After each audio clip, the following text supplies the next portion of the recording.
Our question for you is how you go about attempting to forecast the degree of future success of one specific product in a good business versus another, such that you invest in American Express and Coca-Cola rather than Diners Club or RC Cola, for example.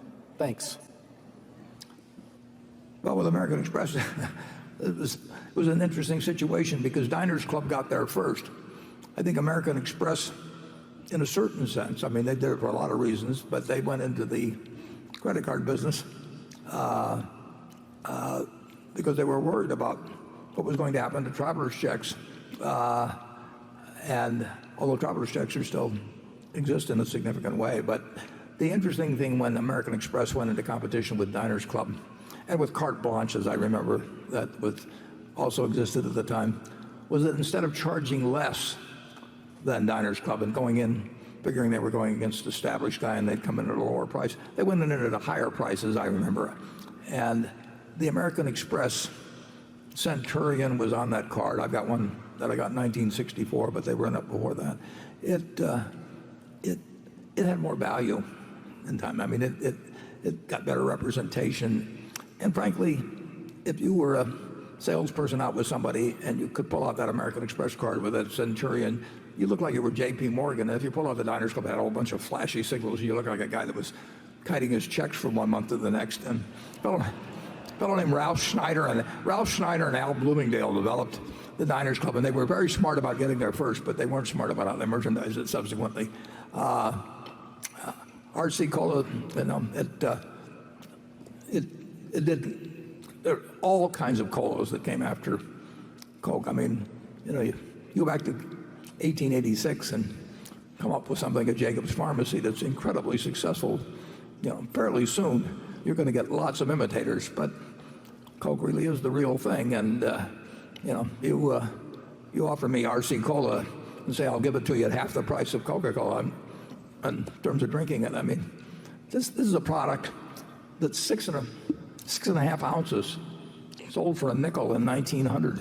And now if you buy it on the weekend and buy it in large quantities and everything, you're not paying that much more. This newspaper was 3 cents in 1942. The amount of enjoyment per real, in terms of the real of what you pay for this, has gone dramatically down in inflation-adjusted money. So it is a bargain product. You have to look at See's Candy. If you live in California and you were a teenage boy and you went to your girlfriend's house and you gave the box of candy to her or to her mother or father and she kissed you, you lose price sensitivity at that point. So we really want products where people feel like kissing you, rather than slapping you. It's an interesting thing. I mean, in effect, we're betting on the ecosystem of Apple products, but led by the iPhone. And I see characteristics in that make me think that it's extraordinary. But I may be wrong. And so far, I would say we've been right on American Express and Coca-Cola. American Express had this huge salad oil scandal in 1960.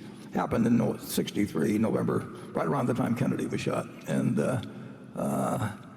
there was really worry about whether the company would survive. But nobody quit using the card. Nobody quit using the traveler's checks. And they charged a premium price for their traveler's checks. So there are things you can see around consumer products that sometimes can give you a pretty good insight into the future. And then sometimes we make mistakes. Charlie? I got nothing to add, except that if we'd been offered a chance to go into Coca-Cola right after it was invented, we probably would have said no. Yeah.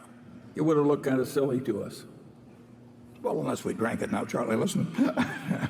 No, he's right. I mean, we don't foresee things that we haven't got a lot of evidence in on. I mean, No. We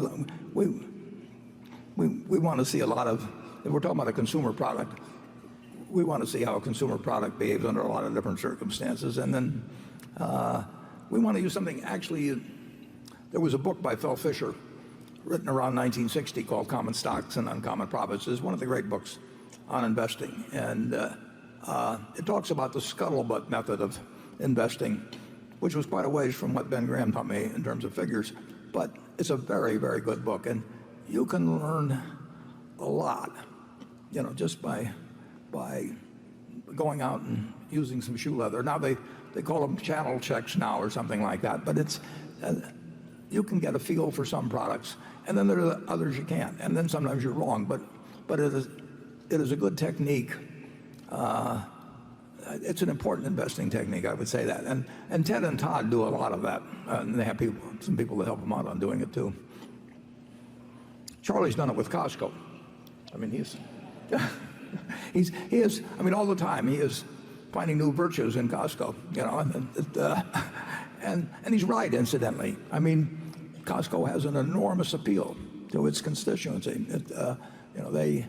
They surprise and delight their customers, and there is nothing like that in business. You have delighted customers, you're a long way home.